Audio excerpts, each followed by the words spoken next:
Today we're going to make Greek chicken and potatoes all on one sheet pan. Start with half a cup of olive oil, 1/3 cup lemon juice, 1 teaspoon of lemon zest, 2 teaspoons of kosher salt and 1 teaspoon of pepper, 1 tablespoon of minced garlic, 2 teaspoons of dried oregano. Give it a good whisk. Add 6 chicken thighs. Add some cut potatoes. Make sure everything's nice and coated. Coat a sheet pan with cooking spray. Arrange the chicken and potatoes in a single layer.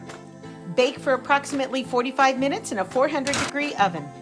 Chicken and potatoes rich with the flavor of oregano, lemon, olive oil, and just deliciousness.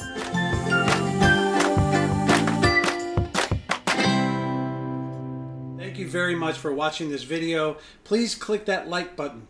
Yeah, and subscribe so you can see all the new stuff that we have coming out. Okay. All right, this time I'll record. Did you want to take a picture?